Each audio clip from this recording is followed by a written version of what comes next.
Donc ceux qui ne parlent pas de Soyinka, de Christophe Okigbo ou de Chinua Achebe ou de Toni Morrison n'est pas de mon domaine. Mais dans mes enseignements avec les universités américaines, je me suis dès le départ posé la question, vais-je donc aller là-bas pour enseigner la littérature américaine? Certainement pas, parce qu'ils ont plus la perspective historique que moi. Et quelque part dans cette seconde dimension de mon métier, je me suis reconverti. Et quand je discutais Cheikh Hamidou Kane, c'est comme si j'avais l'intuition des choses sans pour autant comprendre. Et quand j'ai lu, il faut que je commence par lui, quand j'ai lu l'article de Amadouli, je me suis dit c'est bien ça. Samba Diallo meurt pour emprunter la trajectoire soufie. C'est pour ça que lorsque Cheikh Hamidou Kane ce dimanche, dans une émission d'une télé, a dit que Samba Diallo n'est pas mort, effectivement, Samba Diallo n'est pas mort pour ce que mon ami Birahim Thioune en dit, par rapport au second roman de Cheikh Hamidou Kane, mais Samba Diallo n'est pas mort parce que quand on est soufi, on transcende la séparation d'avec l'un, puisqu'on va le retrouver. Donc c'est une nouvelle naissance. Donc c'est pour ça que dès que j'ai vu ce titre de présentation au WARC, j'ai tout de suite été enflammé et j'ai dit à Diallo, je veux participer. Je veux réduire ma participation parce que je sais que je suis dans un domaine qui n'est pas le mien. Mais je commencerai par féliciter Birahim Thioune, c'est la deuxième fois Thioune, et véritablement pour ce travail qu'il a fait, parce que ces trois romanciers ont besoin d'être expliqués. Ce ne sont pas des romanciers très faciles.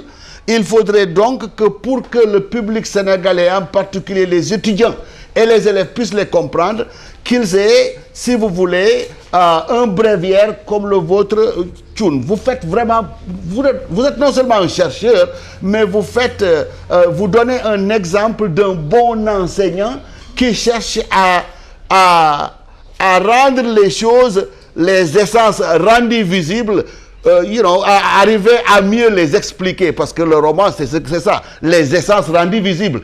Mais ces essences-là ne sont pas visibles pour tout le monde. Que vous fassiez ce travail-là pour qu'elles soient encore plus visibles, je voudrais véritablement, en tant que collègue, vous remercier et vous dire merci au nom des collègues, mais merci aussi au nom de ces élèves. Parce que je me suis posé beaucoup de questions.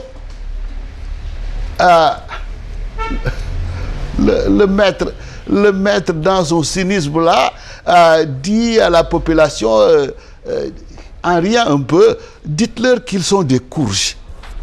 L'aventure ambiguë. Dites-leur qu'ils sont des courges. Dites-leur qu'ils sont ça.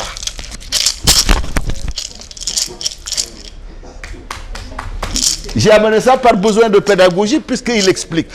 Nous sommes ça. Mais effectivement, nous sommes ça. Cette ambivalence de la courge nous définit. Nous avons besoin de lourdeur parce que nous sommes des êtres humains. Si jamais on n'a pas le ventre plein et si on a les jambes fragiles, mais on s'écroule, on ne sera jamais debout. Regardez ces jeunes Éthiopiens-là du temps de la famine en Éthiopie, vous comprendrez ce que je veux dire. L'être humain a besoin de ça, de lourdeur, mais cette lourdeur aussi, c'est notre dimension physique, c'est notre chair. Cette chair-là qui renferme, qui emprisonne l'autre dimension de l'être humain, la dimension aérienne, la capacité de s'élever, la capacité d'être un intellect, d'être un esprit. On va donc au Dara chez le maître, parce que bien qu'il faut que cette dimension spirituelle-là soit assouvie, mais en même temps aussi, on a besoin de faire presque comme le maître, aller au champ et cultiver un tant soit peu. Devant ce dilemme-là, comment les Dialobés vont régler la problématique de la rencontre avec l'Occident à travers cette invasion-là? C'est une question qui est extraordinairement profonde. Et de ce point de vue, je crois qu'en tant qu'écrivain, Cheikh Hamidou Kane a donné une œuvre qui est d'une profondeur et d'une dimension rarement égalée. Moi, je suis de la littérature d'expression anglaise. Je connais bien un Faulkner avec sa profondeur. Je connais bien un William Shakespeare avec sa profondeur. Mais ces gens-là n'en disent pas plus que ce qu'il dit de nous en nous traitant de courges. Ça fait rire. Mais c'est quand même une métaphore qui est absolument appropriée. Et je me pose d'autres questions aussi. Ces gens qui sont venus, oui, mais ils sont venus, ils nous ont vaincus. Il faut qu'on aille apprendre l'art de vaincre sans avoir raison.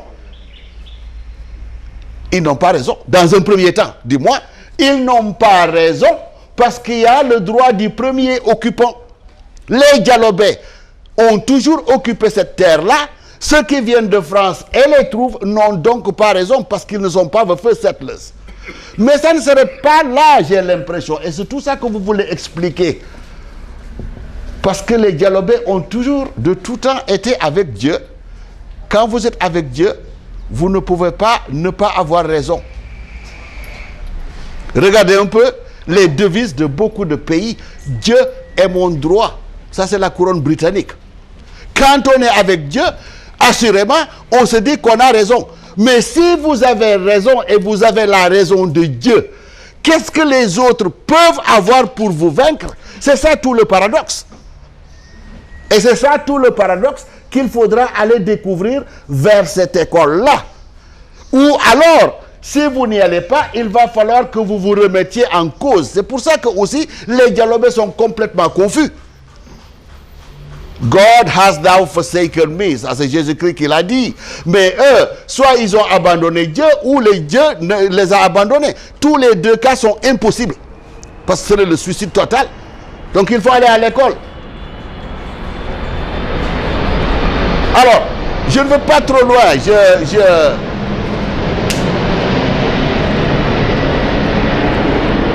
Je voudrais soulever une troisième et avant-dernière question, c'est-à-dire Samba Diallo qui devient soufi, mais Samba Diallo est dans un monde très étrange. Un monde très étrange, un monde qui peut s'interpréter de manière religieuse comme de manière anthropologique d'ailleurs. Parce que vous avez la dimension, vous avez la présence, l'invasion de l'eau, la vallée desséchée, envahie par l'eau, vous le savez. Toutes les dimensions de l'eau, en particulier la signification naissance de l'eau et la signification pureté. Mais on va tirer vers cette pureté-là. Parce que cette pureté-là qui va nous permettre de comprendre ce que c'est donc l'instant qui demeure. Parce que l'instant à peine prononcé n'est plus instant, c'est parti. Comment pouvez-vous concevoir un instant qui demeure? Chez l'être humain, c'est impossible parce que l'être humain est, comme on dit en anglais, time-bound, déterminé par le temps. Nous sommes dans le présent que nous ne pouvons même pas maîtriser, à peine l'avons-nous maîtrisé qu'il devient passé, et nous aspirons vers le futur qui est la grande inconnue. Dans ces conditions, comment peut-on être dans un temps qui est un instant qui dure? C'est à partir de ce moment que je me suis dit que, assurément, Samba Diallo est allé vers Dieu. Parce que Dieu, c'est ce temps paradoxal qui ne saurait être ni passé, ni présent, ni futur. C'est la conjugaison de tous les trois éléments. C'est pour ça que je m'étonne d'ailleurs que dans certaines religions, en particulier les religions européennes, Jupiter, Zeus, qu'on les présente comme des vieillards. Dieu ne peut pas vieillir. Parce qu'il n'y a pas de passé avec Dieu. Et on dit qu'il est omniscient, donc il n'y a pas de futur. Il est là, assis, mais rien ne bouge. C'est cet instant paradoxal, et c'est à ce moment-là que je me dis, tiens, Samba Diallo, je me disais que bon, il est plongé dans un coma profond, mais je me suis dit non, c'est la réconciliation avec Dieu, plus les éléments que sont en particulier l'eau. On a tous ces éléments-là qui, en anthropologie, et chez Mircea Eliade, vous donne le mythe de cet éternel retour-là. Donc, je crois que Thioune, vous avez bien fait d'expliquer tous ces éléments-là. Mais cher Hamidou Kane, il y a quelque chose qui m'étonne. Il n'a jamais voulu le reconnaître d'ailleurs. Qu'est-ce que l'on fait de Adèle? Personne ne s'est posé des questions autour d'Adèle. Qu'est-ce que dit Adèle devant Samba Diallo? Il faudra que tu m'apprennes à à découvrir la vérité, il faudra que tu me prennes à aimer, à comprendre. Mais le processus de compréhension dont parle Adel, ce n'est autre chose que la négritude, c'est tout. Et je m'étonne que dans toutes les critiques, on fait table rase de ça. Parce qu'Adel dit, je veux découvrir, mais en entrant dans la chose. Ça, c'est la perception négritude du savoir, de la connaissance. Entrer dans les choses, ne pas faire cette séparation qui est absolument nécessaire dans la connaissance scientifique, mais plutôt une connaissance empathique, avoir des relations très étroites avec la chose pour la connaître à travers l'amour que vous lui vouez. Mais la négritude ne se définit pas autrement. Allez me chercher partout où vous voulez, c'est ça la définition de la négritude. Pourquoi se fait-il que tous les critiques, aucun des critiques ne s'arrête sur ça? Je sais aussi que Cheikh Hamidou Kane ne veut pas tellement qu'on voit de la négritude chez lui, mais tout de même, c'est ça. Mon dernier point, c'est ceci. Je me demande pourquoi l'éditeur francophone a mis cette image-là.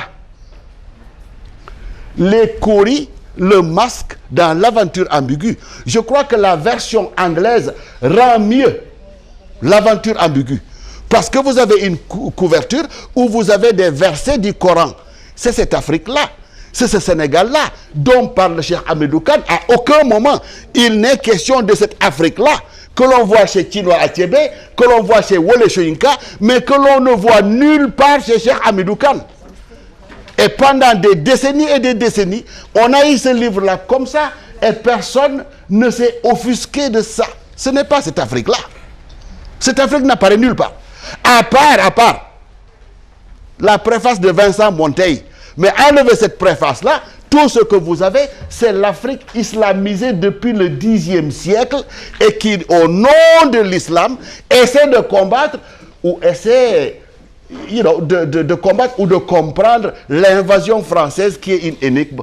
Ils sont étiquetés, ils sont etc. C'est le passeport ou c'est la carte d'identité qui est maintenant notre identité. Bref, je voudrais peut-être m'en arrêter là en disant aussi, je vois des affinités. Amadou, j'ai peut-être raison ou tort, mais quand je lis la vie et enseignement de Thierno Bokar de Amadou Hampâté-Bâ, je me suis dit quelle est la relation entre celui-là et Cheikh Hamidou Kane. C'est tout ce que dit le sage Thierno Bokar.